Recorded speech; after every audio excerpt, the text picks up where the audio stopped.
Hitting on just one or two late round guys can be instrumental in having a league winning roster. So I have 6 late round players all going past round 12 in ADP, but I think could have insane upside for the 2024 season if things go their way. Starting first with Brandin Cooks, the wide receiver 2 for the Dallas Cowboys, who finished as the wide receiver 38 last year, but was actually the wide receiver 24 from week 6 on. And if you watched my tight end video from a few days ago, I talked about why I love Jake Ferguson as a late round option too, because this Cowboys offense is going to pass a lot this year because they don't really have much in the run game. And who are the main targets for Dak Prescott going to be? Well, CeeDee Lamb, of course, Jake Ferguson, and Brandin Cooks. There really isn't anyone else to throw to other than a running back out of the backfield or Jalen Tolbert as the wide receiver 3 or whoever else they have at wide receiver. Lamb is obviously going to lead the way with 170, 180 plus targets, but Ferguson and Cooks should also see 100 plus targets this year.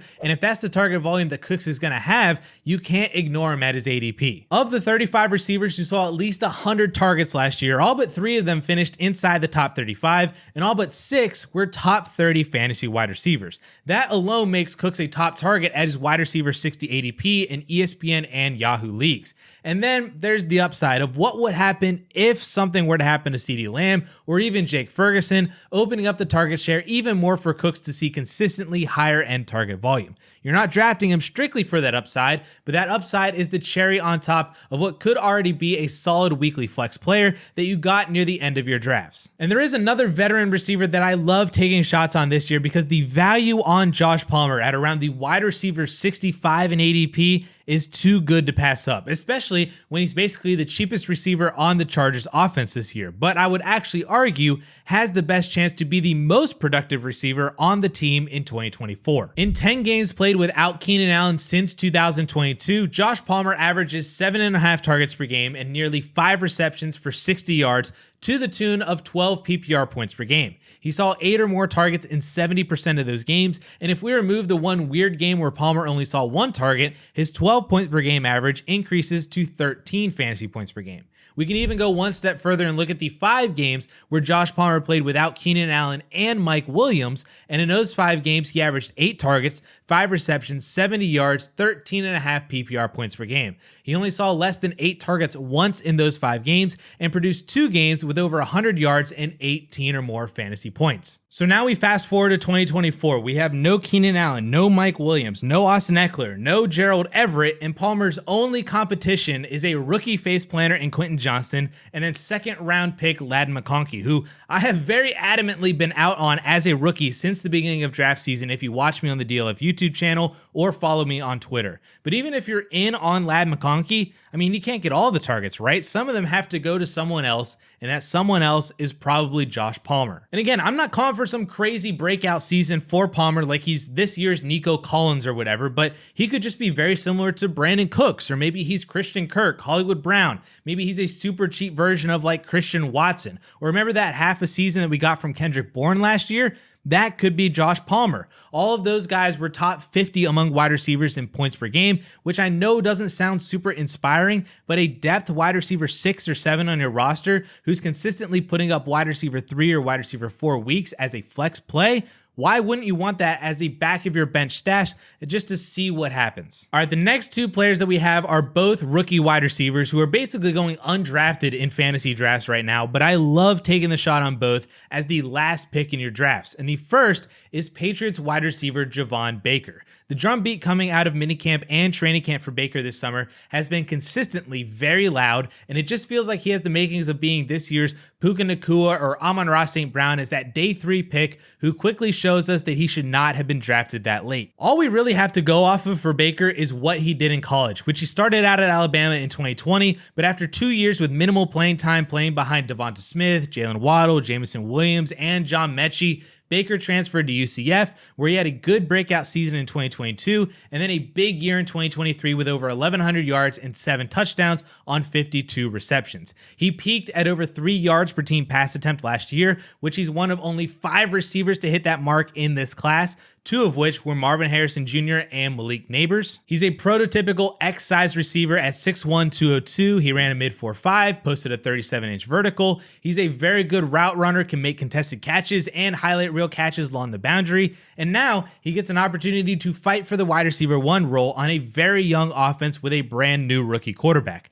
The expectation is, of course, that Jalen Polk gets that role, and I like taking shots on him in redraft too, but anything can really happen here in New England, and Baker has every opportunity to claim that wide receiver 1 role too, especially with all of the noise that he's making in training camp. KJ Osborne has already comped him to George Pickens. I've heard comparisons to Michael Gallup. I've heard Rashee Rice's name in terms of play style and rawness coming out of college, and I've even heard the upside comp of Dez Bryant if all things go well, probably more over the course of his entire career, not necessarily 2024, but I have heard that comparison as well. It honestly is such a deep name that you could leave him for waivers and try to pick him up down the road later in the season, but make sure you know the name Javon Baker of the New England Patriots. And then the other rookie wide receiver is also day 3 pick. It's Troy Franklin of the Denver Broncos. And listen, I love Troy Franklin. He was my wide receiver 5 in the class before the NFL draft, and to this day, I still don't know why he fell to round 4, but this is just where we are with him, and this is the world we're living in. And now this might be my hottest take for the 2024 season. Troy Franklin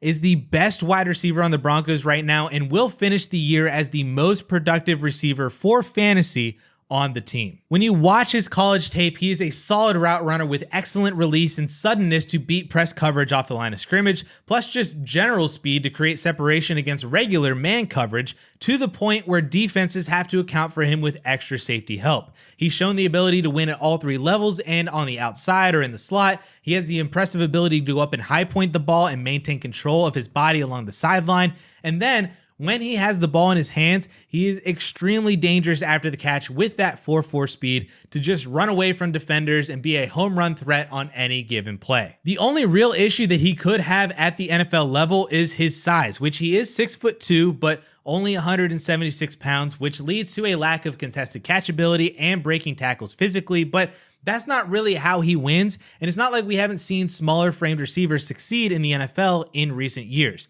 Devonta Smith is a prime example of this. Jalen Waddle is also only a few pounds bigger than Troy Franklin. We've seen Tank Dell succeed at 165 pounds, Zay Flowers is 182 pounds, Jordan Addison is 173, Josh Downs is 171, Jahan Dotson and Elijah Moore have had stretches and flashes of production under 180 pounds, and you just go back a little bit further and you get guys like Hollywood Brown and Darnell Mooney who have each posted 1,000-yard seasons. It is a very different world for wide receivers in today's NFL, and when we can insert a receiver with Franklin's skill set who can simultaneously act as both a possession receiver and a deep ball playmaker, there's going to be a role for him on this Denver Broncos offense. And the icing on the cake is that the projected starting quarterback for the Broncos this year is also Franklin's college quarterback. So there's already massive familiarity between the two, which led to Franklin posting almost 1,400 yards and 14 touchdowns last year at Oregon. This Broncos team is just desperate for playmakers, and I truly believe that Troy Franklin is the best one they have in their wide receiver room.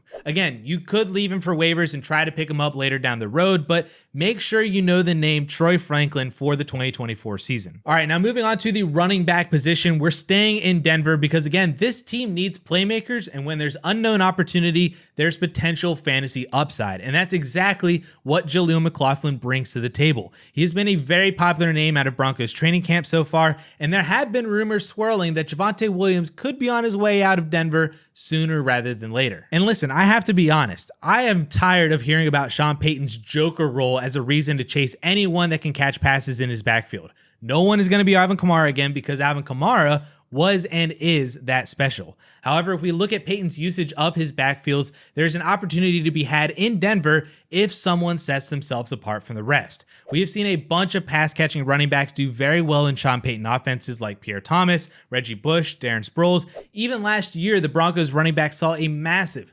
32% target share compared to just 22% in 2022 without Sean Payton. We also know that the rest of the Broncos offense is not fully set in stone with experienced target earners. Courtland Sutton has never seen over 125 targets in a season, and even last year in what was considered a breakout season for him, he didn't even get to 100 total targets. Jerry Jeudy is gone, Greg Dulcich is coming back from injury, may not honestly be that good.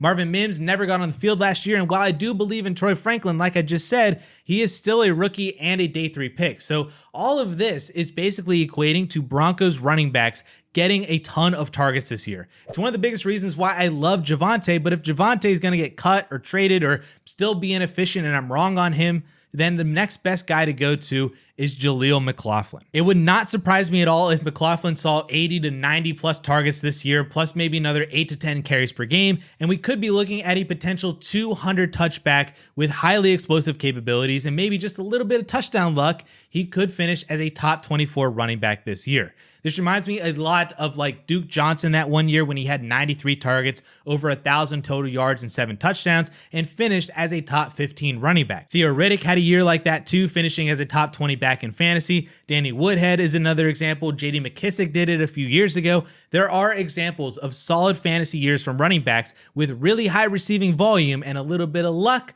and Jaleel McLaughlin might just be that and maybe more in 2024. And the final player on the list today is another rookie largely going undrafted in redraft leagues, and that's Ray Davis of the Buffalo Bills. And guys, I cannot sing the praises of Ray Davis enough as arguably the most underrated running back in this entire rookie class. He was a massive producer in college at 3 different schools, topping out with over 1,400 yards and 21 touchdowns last year at Kentucky after posting 1,200 yards and 8 touchdowns in 2022. He's honestly just a really talented player and can do just about everything that you can ask a running back to do. He's great between the tackles with good patience and vision behind the line. His footwork is really strong and he's able to weave his way effectively through gaps in the defense. He is the perfect size for a workhorse in today's NFL, and he has all the benefits of that size, including power and ability to always fall forward, but also effective quickness and contact balance to break tackles and get into the open field. And perhaps his most underrated quality is that he has amazing upside as a receiver out of the backfield too, with over 60 receptions